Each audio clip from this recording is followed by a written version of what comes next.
کہتے ہیں نا کلو جدید لذیذ، ہر نئی چیز بڑی ٹیسٹی ہوتی ہے، نئی چیز کے اندر بڑی لذت ہوتی ہے، لوگ نئے کی طرف زیادہ لپکتے ہیں، تو لوگوں کو لگتا ہے اس کی بات تو نہیں ہے، لیکن دین کے اندر نئی کوئی بات نہیں چلے گی۔ اگر دین کے اندر کوئی نئی بات کوئی لے کے آتا ہے تو ہمارے لیے کسوٹی ہے صحابہ کرام، ہمارے لیے کسوٹی ہے قرآن و سنت۔ اگر قرآن و سنت کی کسوٹی پر، صحابہ کرام کی کسوٹی پر وہ نئی بات اترتی ہے تو ہم اس نئی بات کو لیں گے، ورنہ پھر وہ بدعت ہے، گمراہی ہے، غلط ہے۔ تو تیسری چیز جو شیطان کو میرے بھائیوں بہت پسند ہے وہ یہ ہے کہ انسان جماعت سے الگ ہو جائے۔ چوتھی چیز جو شیطان کو بہت پسند ہے بے حیائی ہے، ننگا پن ہے، عریانیت ہے۔ شیطان نے دنیا میں سب سے پہلا جو غلط کام کیا وہ کیا تھا؟ بولو۔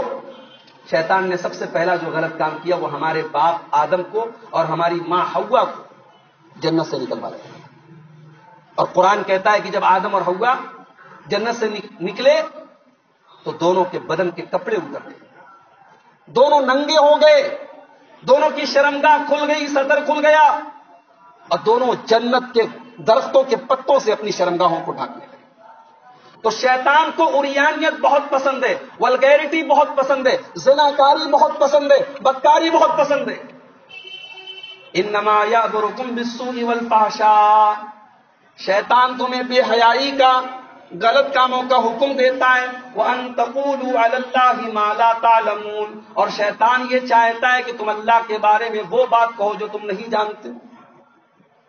شیطان کو بے حیائی بہت پسند، بے حیائی سے دور ہو۔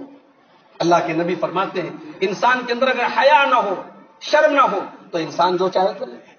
اسی لیے اللہ کے نبی کے بارے میں صحابہ کہتے ہیں کان اشد حیاء من العذراء، کنواری لڑکیوں سے زیادہ اللہ کے پیارے نبی کے اندر شرم و حیا تھی۔ کبھی کوئی بے حیائی کی بات، کبھی کوئی بےہودہ بات، کبھی کوئی گالی نبی پاک صلی اللہ علیہ وسلم کے زبان پر نہیں۔ آپ اگر کوئی سیکرٹ بات بھی کرتے، کوئی پرائیویٹ بات بھی کرتے جس کا تعلق مرد اور عورت کے جسمانی تعلق سے ہے، تو اس کو بھی اللہ کے نبی اتنے اچھے انداز میں، اتنے بہترین انداز میں بیان کرتے کہ پھر اس کے اندر کوئی اس طریقے کی بات نہیں ہے۔ یہ پیارے نبی صلی اللہ علیہ وسلم کی خاصیت تھی۔ تو شیطان کو بے حیائی بہت پسند ہے۔ شیطان کو ایک چیز اور پسند ہے، دو لوگ آپس میں لڑ جائیں، دو بھائی آپس میں جھگڑا کرنے لگے، دو پڑوسی ایک دوسرے کو گالی دیں، مسجد کے دو مصلی ایک دوسرے کو لعن طعن کریں، لوگ آپس میں لڑیں جھگڑیں، شیطان کو بہت پسند ہے۔ اسی لیے اللہ جب قرآن میں شراب اور جوئے کا ذکر کرتا ہے، آپ جانتے ہیں کہ شراب جو ہے وہ اکٹھے حرام نہیں ہے، شراب 3 اسٹیپ میں حرام ہے۔ شراب کے بارے میں سب سے پہلی آیت نازل ہوئی سورہ بقرہ کی، اللہ نے کہا یسألونک عن الخمر والمیسر قل فیہما اسم کبیر، اے نبی لوگ آپ سے شراب کے بارے میں پوچھتے ہیں، جوا کے بارے میں پوچھتے ہیں، آپ بتا دیجئے کہ شراب اور جوا کے اندر کچھ نقصان، کچھ فائدے ہیں لیکن نقصان زیادہ ہے۔ تو پہلے شراب کی نفرت پیدا کی گئی دل اور دماغ میں۔ پھر دوسری آیت نازل ہوئی سورہ نساء کی، لا تقربوا الصلاۃ وانتم سکارا، نماز کی حالت میں، نشے کی حالت میں نماز کے قریب مت جاؤ۔ اور تیسری آیت نازل ہوئی سورہ مائدہ کی، جس میں فائنلی شراب کو حرام کیا گیا۔ یا ایھا الذین آمنوا انما الخمر والمیسر والانصاب والازلام رجس من عمل الشیطان، اے ایمان والو شراب اور جوا اور اسی طریقے سے پھال نکالنے والے جو تیر ہیں اور وہ آستانے جہاں غیر اللہ کے نام پہ جانوروں کو ذبح کیا جاتا ہے، یہ ساری کی ساری چیزیں گندی ہیں، یہ شیطان کا کام ہے۔ فاجتنبوہ، ان سے تم بچو، لعلکم تفلحون، تبھی تم کامیاب ہو سکتے ہو۔ انما یرید الشیطان ان یوقع بینکم العداوۃ والبغضاء، اے ایمان والو شیطان یہی چاہتا ہے کہ شراب کے ذریعے، جوا کے ذریعے تمہیں آپس میں لڑا دے، بھائی کو بھائی سے جدا کر دے۔ شراب پیو گے، نشے کی حالت میں تم کسی سے لڑ پڑو گے، جوا کھیلو گے، پیسے کے لیے تم لڑ پڑو گے۔ شیطان شراب اور جوا کو اسی لیے پھیلانا چاہتا ہے تاکہ تمہیں لڑا دے۔ وَيَصُدَّكُمْ عَنْ ذِكْرِ اللَّهِ وَعَنِ الصَّلَاةِ، اور شیطان تمہیں اللہ کے ذکر سے روکنا چاہتا ہے، تمہیں نماز سے روکنا چاہتا ہے۔ فَهَلْ أَنْتُمْ مُنْتَهُونَ، تو اے ایمان والو کیا تم اب بھی شیطان کی ان حرکتوں سے باز نہیں آؤ گے؟ جب یہ آیت نازل ہوئی، صحابہ کرام نے شراب کے مٹکے، شراب کے گلاس، شراب کی بوتلیں اپنے اپنے گھروں سے نکال کے پھینک۔ شراب کا بزنس کرتے تھے بعض صحابہ کرام، انہوں نے بزنس فوراً ختم کر دیا۔ جو چیز حرام ہے اس کا بزنس بھی حرام ہے۔ تو شیطان کو ہمارا آپس میں لڑنا بہت پسند ہے۔ شیطان کو ایک چیز اور بہت پسند ہے، شیطان دین کے اندر شک اور شبہہ بھی پیدا کرواتا ہے۔ اللہ کے پیارے نبی فرماتے، بخاری اور مسلم کی روایت ہے، یأتی الشیطان احدکم، شیطان تمہارے پاس آتا اور کہتا ہے، من خلق کذا من خلق کذا، فلاں چیز کو کس نے پیدا کیا، فلاں چیز کو کس نے پیدا کیا، حتی یقول، یہاں تک کہ شیطان آخر میں پوچھتا ہے، من خلق ربک، اللہ کو کس نے پیدا کیا، اللہ کو کس نے پیدا کیا۔ اللہ کے نبی فرماتے، جب ایسا کوئی زندگی میں ایسا کوئی سوال تمہارے ذہن میں آئے، فلیستعذ باللہ، تو فوراً اللہ کی پناہ طلب کرو شیطان سے۔ دین کے اندر شک کرنا، اسلام کے بارے میں شک کرنا، قرآن کے بارے میں شک کرنا، اگر ذہن میں شک پیدا ہو رہا ہے، ڈاؤٹ پیدا ہو رہا ہے، یہ شیطان کی چال ہے۔ کبھی کبھی ایسا بھی ہوتا ہے کہ ہمارے ذہن میں یہ چیز پیدا ہوتی ہے کہ یہ چیز حرام کیوں ہے۔ ابھی کل ایک صاحب نے سوال کیا، کل جین پورا میں تقریر تھی، سود اور بیاج کی بات آئی۔ ایک صاحب کہنے لگے کہ آج پورا جو بینکنگ سسٹم ہے وہ سود پر ہے، بیاج پر ہے۔ آج ہم مسلمان اس بینکنگ سسٹم سے اگر دور رہیں گے تو ہم ترقی میں پیچھے رہیں گے، اور جو دوسری قومیں ہیں، جو غیر مسلم لوگ ہیں، وہ اس سسٹم سے جڑ کر کے آگے بڑھ رہے ہیں، ترقی کر رہے ہیں، تو پھر ہم ترقی کی دوڑ میں پیچھے رہ جائیں گے۔ اس کا کیا علاج ہے، اس کا کیا طریقہ ہے؟ میں نے کہا، جب اللہ نے قرآن میں ایک سمپل سی بات کہہ دی، احل اللہ البیع وحرم الربا، کاروبار حلال ہے اور سود حرام، فائنل ہوگا۔ اور اللہ کسی ایسی چیز کو حرام نہیں کر سکتا ہے جس میں ہمارا فائدہ ہے۔ اگرچہ ہماری ظاہری نظریں دیکھ رہی ہیں کہ لوگ بیاج کے ذریعے بلڈنگوں پر بلڈنگیں بنا رہے ہیں، کروڑ پتی ہو رہے ہیں، ارب پتی ہو رہے ہیں، مگر جب اللہ نے کہہ دیا یمحق اللہ الربا ویربی الصدقات، اللہ بیاج کو توڑتا ہے، برباد کرتا ہے، سود کھانے والے کو ختم کرتا ہے، تو یقیناً چاہے بظاہر وہ لوگ ترقی کر رہے ہیں جو آج سود اور بیاج سے جڑے ہوئے ہیں، مگر ایک نہ ایک دن ان کا انجام بربادی ہے۔ ایک مسلمان کا اس پر ایمان ہونا چاہیے۔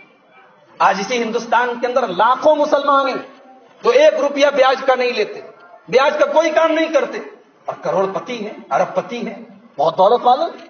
تو یہ کہنا کہ ترقی کی راہ میں رکاوٹ ہے، بینکنگ سسٹم سے ہم ضرور جڑے ہیں اور جڑنا ہماری مجبوری ہے، بینک میں اکاؤنٹ کے بغیر ہمارا کوئی کام نہیں چلے گا، مگر ہم مجبوری ہی کی جگہ تک کام چلائیں، ہم بغیر مجبوری کے کوئی ایسا کام نہ کریں، اس لیے کہ اللہ کے نبی نے سود کھانے، کھلانے، لکھنے سب پر اللہ کی لعنت فرمائی ہے۔ تو میرے بھائیوں، دین کے بارے میں اس طریقے کے سوالات بھی کبھی کبھی شیطان ہمارے ذہن میں پیش کرتا ہے۔ شیطان کو ایک چیز اور بہت پسند ہے، شیطان کو اللہ تبارک و تعالیٰ نے اتنا پاور دیا ہے کہ وہ نماز میں آ کر کے بھی ہمیں ڈسٹرب کرتا ہے۔ حضرت عثمان بن ابی العاص ایک صحابی ہیں، مسلم شریف کی روایت، وہ اللہ کے نبی کے پاس آتے ہیں اور کہتے ہیں، اللہ کے نبی، ان الشیطان قد حال بینی وبین صلاتی، جب میں نماز پڑھتا ہوں تو شیطان مجھے بہت ڈسٹرب کرتا ہے، مجھے نماز میں بھلوانے لگتا ہے، میں قرات کرتا ہوں، قرات بھول جاتا ہوں، نماز کی رکعت بھول جاتا ہوں، 3 رکعت پڑھی کہ 4 رکعت پڑھی۔ اللہ کے نبی نے فرمایا، ذاک شیطان، یہ جو تمہیں ڈسٹرب کر رہا ہے نماز میں، یہ شیطان ہے۔ غور کریں، شیطان کو اللہ تبارک و تعالیٰ نے یہ اختیار بھی دیا ہے، وہ نماز میں آ کر کے بھی ہمیں ڈسٹرب کرتا ہے۔ فرمایا یہ شیطان ہے، یقال لہ خنزب، اور اس کا نام ہے خنزب، یہ اسپیشل شیطان ہے، اس کا خاص کام یہی ہے، وہ نماز خراب کرتا ہے، اس کا نام کیا ہے؟ خنزب۔ اللہ کے نبی نے فرمایا، فَإِذَا أَحْسَسْتَ، جب نماز میں محسوس ہو کہ ایسا ہو رہا ہے تو تم فوراً اللہ کی پناہ کرو، اعوذ باللہ من الشیطان الرجیم کو، اور بائیں طرف 3 بار تھپتھپا دو، بائیں طرف 3 بار تھپتھپا دو اور اللہ کی پناہ حاصل کرو۔ حضرت عثمان بن ابی العاص کہتے ہیں، میں نے اس پر عمل کیا اور اللہ نے وہ چیز دور کی۔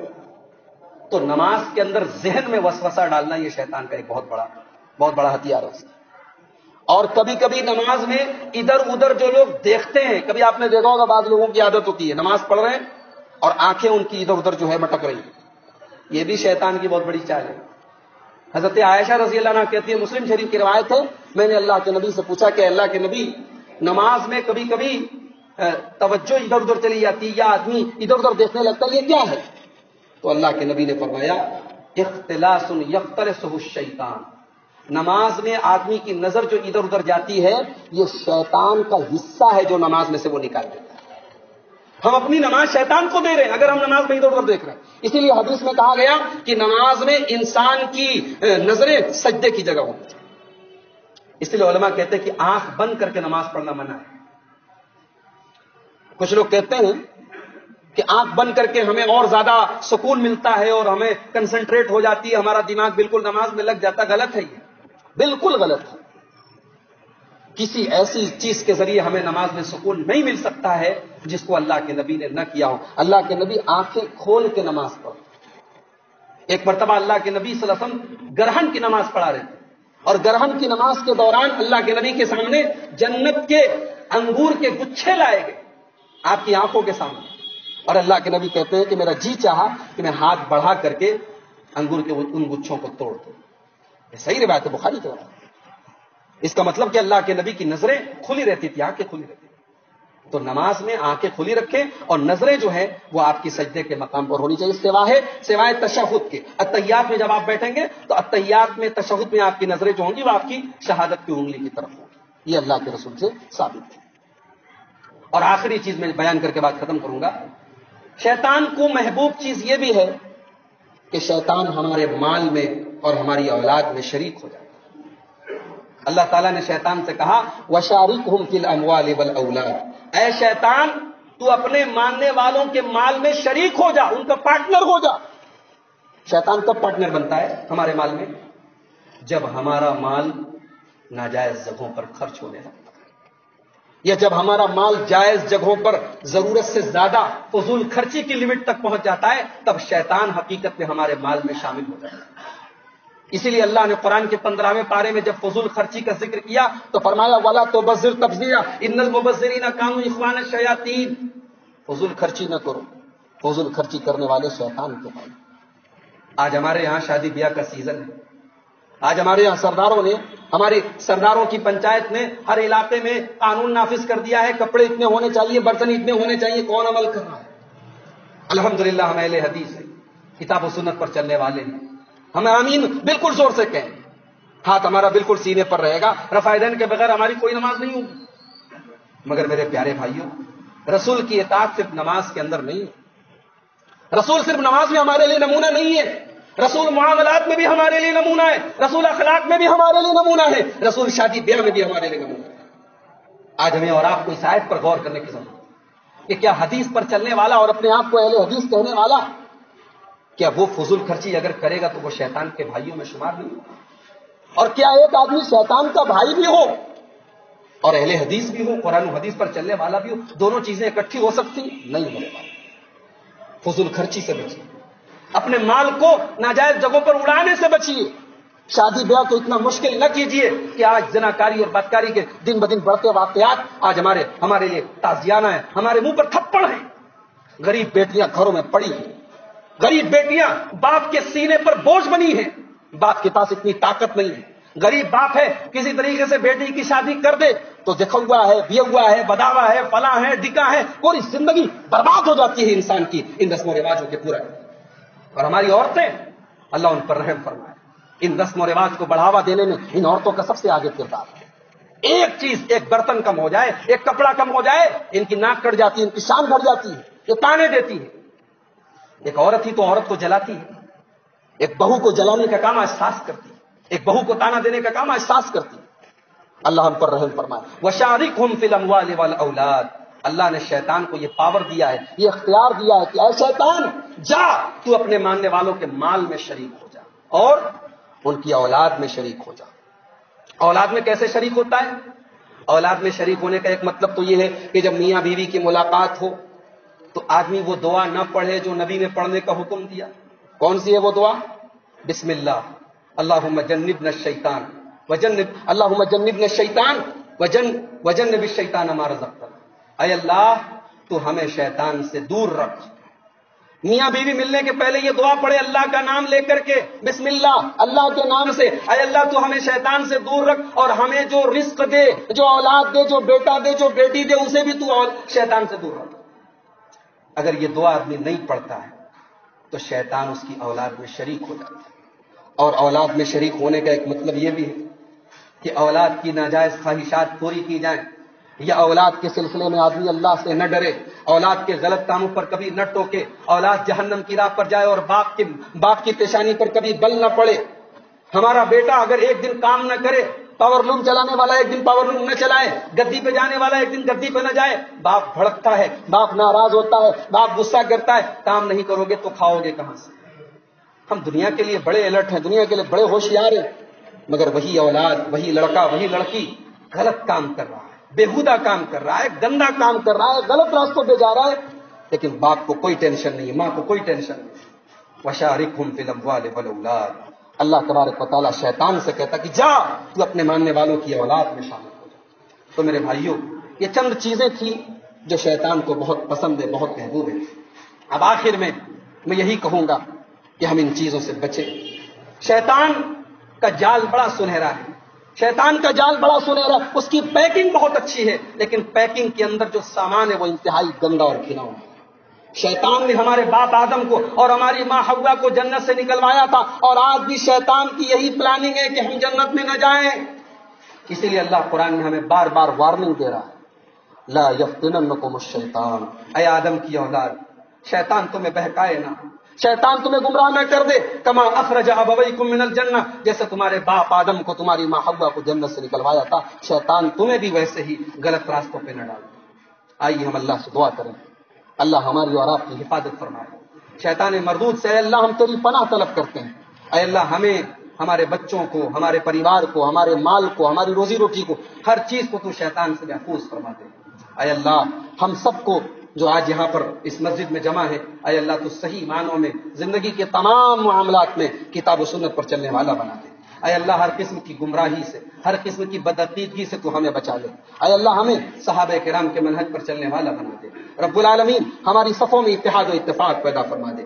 گھروں میں آج جو ٹینشن ہے، بھائی بھائی میں جو جھگڑے ہیں، خاندانوں میں جو اختلافات ہیں، جماعتوں میں جو دوریاں ہیں، پروردگار تو ان دوریوں کو پاٹ کر ہمیں بھائی بھائی بننے کی توفیق عطا فرما. یا اللہ جو ہم میں سے بیمار ہیں تو سب کو شفائے کاملہ عاجل عطا فرما. اے اللہ جو ہم میں سے دنیا سے جا چکے ہیں تو ان کی مغفرت فرما، جو زندہ ہیں ان کا ایمان پر خاتمہ فرما. اے اللہ آج ہمارے ملک کے حالات بڑے پریشانی کے دور سے ہمارا ملک گزر رہا ہے. ملک کے امن اور چین کو بگاڑنے کی کوششیں ہیں. اے اللہ ہمارے ملک کی اور ہمارے ملک کے امن اور چین کی حفاظت فرما. اے اللہ ہماری مسجدوں کی حفاظت فرما. اے اللہ ہمارے علماء کی حفاظت فرما. اے اللہ ہمارے دینی اداروں کی حفاظت فرما. اے اللہ تو تمام عالم اسلام میں جہاں جہاں بھی اہل اسلام ہے تو ان کے جان و مال کی، ان کے عزت و آبرو کی حفاظت فرما. آمین. وآخر دعوانا الحمدللہ رب العالمین.